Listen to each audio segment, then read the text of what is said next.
Bonjour, j'espère que vous allez bien. Aujourd'hui, je vais vous raconter l'histoire de Billy Campbell, qui est persuadé d'être la réincarnation de Lady Diana.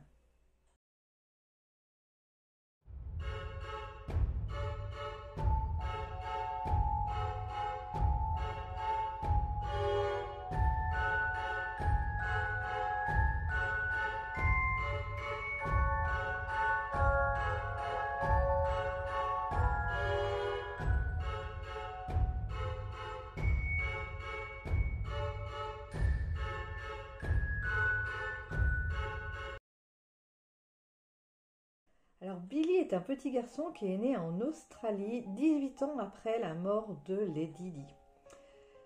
C'est un petit garçon qui, à l'époque, a 2 ans et ses parents reçoivent une carte postale avec dessus le portrait de Lady Di. Quand le petit garçon voit cette carte postale, il s'écrie Oh, mais c'est moi quand j'étais princesse.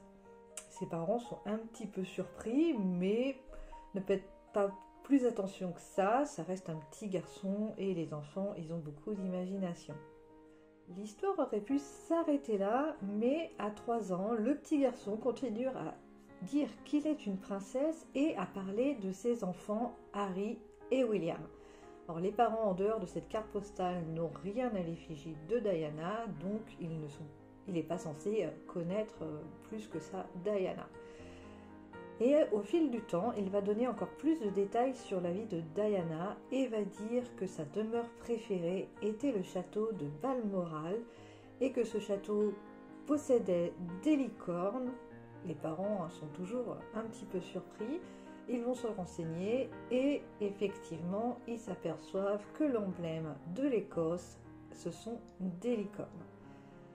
Donc c'est de plus en plus stupéfiant et les parents commencent à croire l'histoire du petit Billy quand il dit qu'il est la réincarnation de Lady Diana. Une chose encore plus étrange qui va arriver, c'est le jour où ses parents vont lui demander à qui il était lié donc dans son autre vie. Il va leur dire qu'il avait des frères et sœurs, dont un frère qui s'appelait John. Les parents, là, ils se disent non, le frère que Lady Di a, il s'appelle Charles, il ne s'appelle pas John. Bon, par curiosité, ils vont faire quand même des recherches sur Internet. Et là, ils s'aperçoivent que Lady Di avait effectivement un frère, John, qui a survécu que quelques heures après sa naissance et qui est donc né 1 an avant la naissance de Lady Di. Donc là, pour eux, c'est une certitude, leur fils est vraiment la princesse Diana, enfin sa réincarnation, parce que un élément comme ça, il ne peut pas l'avoir inventé, très peu de personnes sont au courant de ce détail-là, et pour un petit enfant qui, à ce moment-là, a 4 ans, c'était quasiment improbable qu'il connaisse cette histoire. Un jour, en regardant une photo de Lady Di, le petit garçon vient à dire à ses parents « Puis un jour, les sirènes sont venues et ce jour-là, je n'étais plus une princesse. » Ce qu'on pourrait donc rattacher au jour de la mort de Lady Di lors de son accident le 31 août 1997.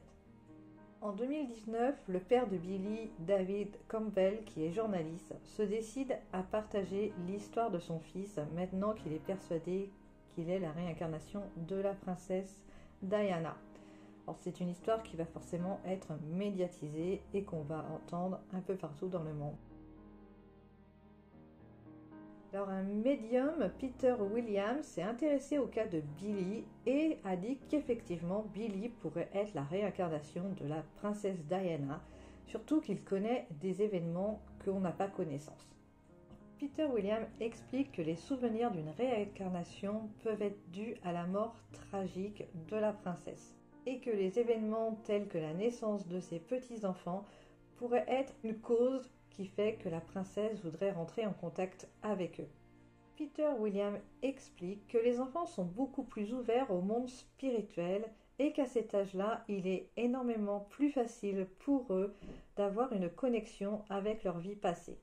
Il explique également qu'avec le temps, il faut rester prudent, puisque plus l'enfant va grandir, plus il risque d'être influencé et que c'est en général entre la petite enfance jusqu'à l'âge de 6 ans que l'enfant va être plus sujet à se connecter à ses vies passées et qu'ensuite il va avoir tendance à oublier.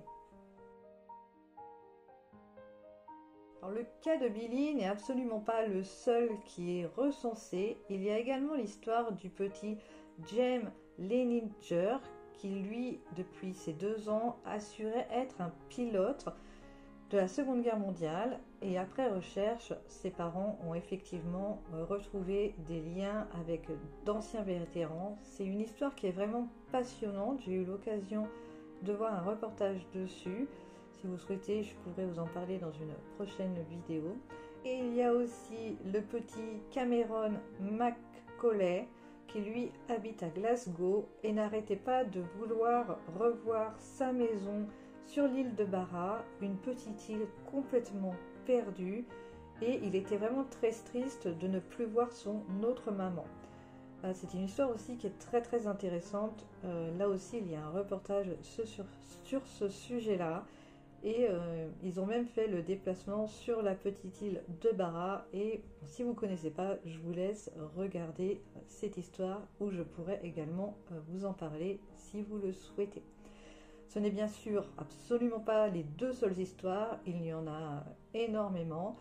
Personnellement, moi j'ai tendance à y croire parce que je me dis que ces enfants-là, bon, comme le petit Billy, il avait des informations que même moi qui suis une grande fan de Diana et que j'ai vu énormément de reportages sur sa vie, je n'avais absolument pas connaissance de ce frère décédé.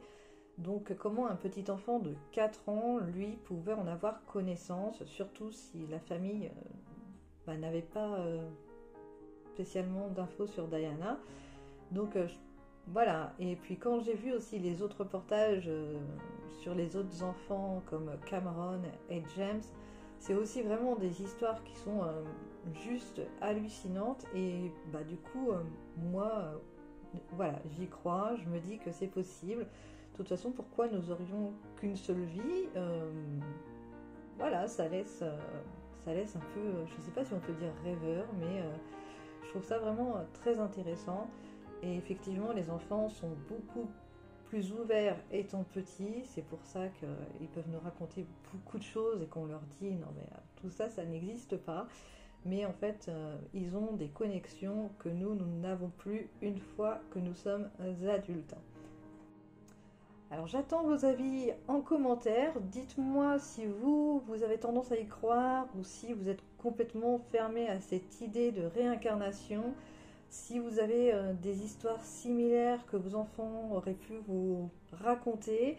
Moi, j'ai jamais eu ce cas avec mes enfants où j'ai pas souvenir. J'ai peut-être pas porté vraiment d'attention à l'époque, mais voilà. Alors laissez-moi des commentaires, ça me fait toujours plaisir et les commentaires permettent aussi d'être un petit peu plus référencés. Donc c'est toujours agréable d'avoir des petits pouces, des petits likes, des petits abonnements. N'hésitez pas donc, si vous n'êtes pas abonné, à cliquer sur le petit bouton abonnement. Voilà, j'espère que cette vidéo vous aura plu et je vous dis à la semaine prochaine. Bye! La réincarnation est le processus par lequel l'âme ou la conscience ou encore l'esprit, si vous préférez, revient sur Terre après la mort et se réincarne dans un autre corps pour vivre une nouvelle expérience. L'âme traverse ainsi plusieurs réincarnations. Chacune d'entre elles lui sert à apprendre une leçon, à accomplir une mission, à évoluer. Selon la croyance, l'âme traverse donc autant de réincarnations que nécessaire afin de se transformer et d'évoluer vers des états spirituellement supérieurs. Tout cela forme le cycle de la mort et de la renaissance. Il existe toujours une dernière réincarnation, celle qui marque la fin de l'évolution, l'aboutissement. Une fois cette dernière réincarnation terminée, l'âme atteint l'état suprême d'évolution et n'est plus obligée de revenir sur Terre sous une forme physique pour apprendre.